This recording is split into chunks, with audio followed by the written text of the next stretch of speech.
Oswald. Mr Rosendale, it's a pleasure to serve under your chairship, and I'd like to thank the honourable member for Maidstone and the Weald for bringing this important debate here today. I think that all the honourable members who have spoken have made interesting and valuable contributions. The honourable member for Maidstone quoted the Minister of Defence's words that the aim of all this is to improve military capability and rationalise the state. She spoke about extensive engagement and she expressed serious concerns about whether that had taken place. I think she's right to have these concerns. She also spoke about a real lack of information and a huge uncertainty impacting upon serving personnel, their families and wider communities. And I thought that her points and those of the honourable member for Chester about the potential impact on already very poor figures for some elements of retention and post-service employment were particularly well made. It is very important, as she said, that this whole process should also be viewed through the lens of the Armed Forces Covenant. However, I'm not really any more convinced than she is that that has been the case here, and in particular in terms of the impact upon families. And I think that points made on spousal employment by the Right Honourable Member for Canterbury were particularly important. So it's very interesting that this debate is titled A Better Defence Strategy. Because, of course, in reality, that's simply not true. It's not better, and it's stretching credulity to describe what's been announced as a strategy, because that would infer some forethought and a plan.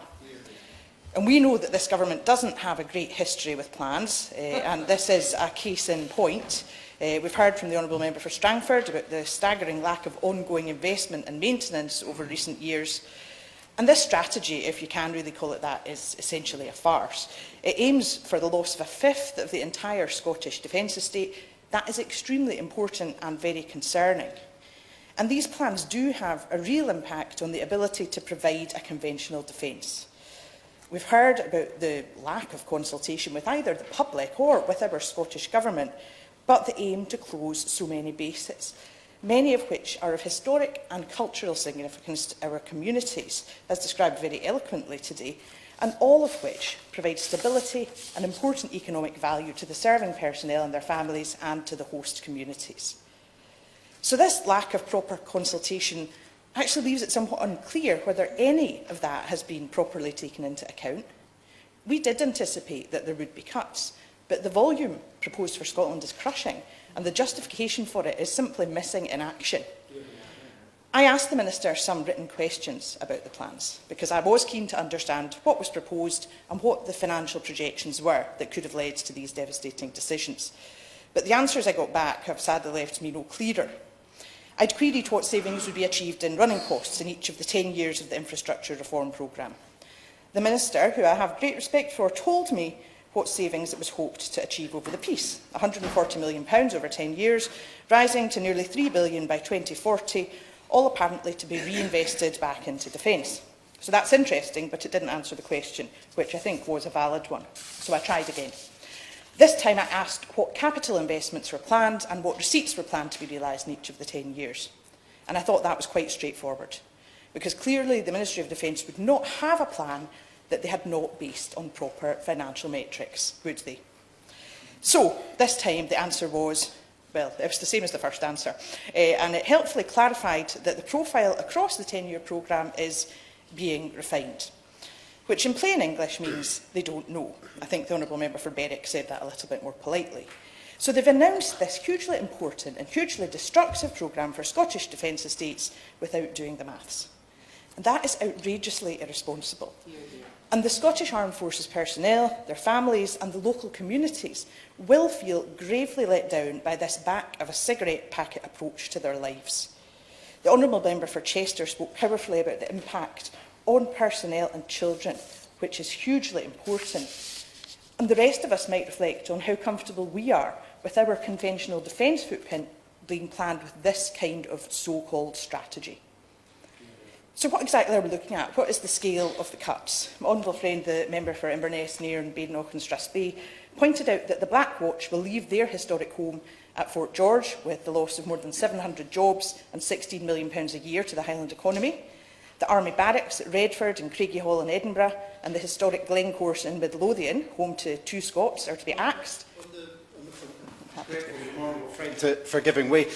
She's making a very powerful argument about the financial costs, but there are also other promises that have been broken to people, particularly the promise, the solemn promise, that the Black Watch were to have a permanent home at Fort George. How does the Minister respond to that betrayal of the people that have served in the Black Watch? I thank my honourable friend for that point. I think it's particularly well made, and I do look forward to the Minister's response. I think it's also interesting, as my honourable friend, the member for Midlothian, pointed out, that despite the fact it's only 30 years since there was a £60 million investment in Glencorse, and it was described by the then Secretary of State for Defence as a super barracks, even it hasn't been saved from this government's financial mismanagement and disdain for the defence of Scotland.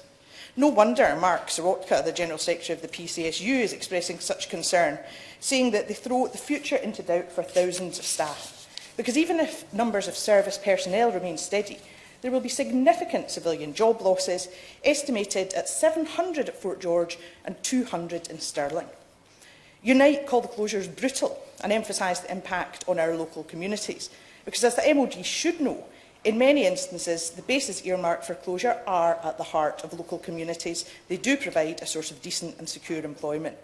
So not only is the MOD weakening the defence of Scotland, it's creating real problems for thousands of people. But all we can say with certainty is that, in the MOD's own words, re-provision is intended for Scotland. A massive upheaval and a great deal of uncertainty for service personnel and their families will certainly result.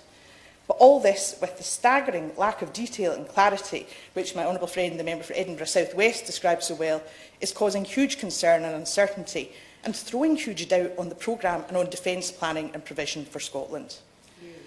The National Audit Office has identified a black hole of at least £8.5 billion in unfunded costs caused by the steady decline of the condition of the estate.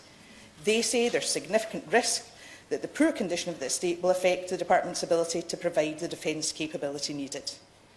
So really, the UK Government's priorities in military terms are all wrong for Scotland. We're a maritime nation. We have no maritime patrol aircraft, not one conventional ocean-going vessel in our ports.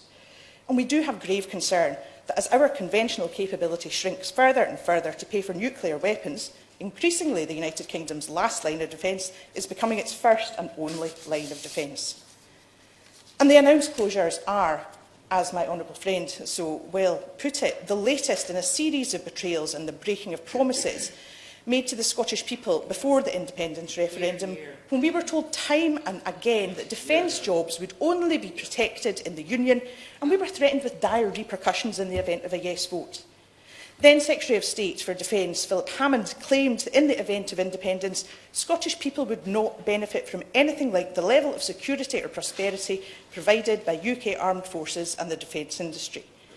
But now, just as with the non-existent national shipbuilding strategy, the Trident safety issues we can hear about on CNN but not in this House, and the national equipment plan that the auditors say just doesn't add up, here we have vital questions about our future defence estate going unanswered.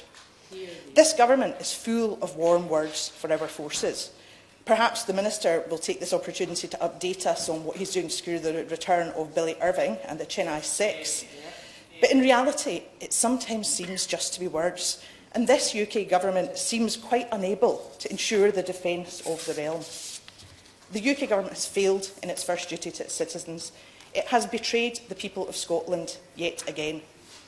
An independent Scotland will have a proper conventional defence force built in our national interests. Hear, hear.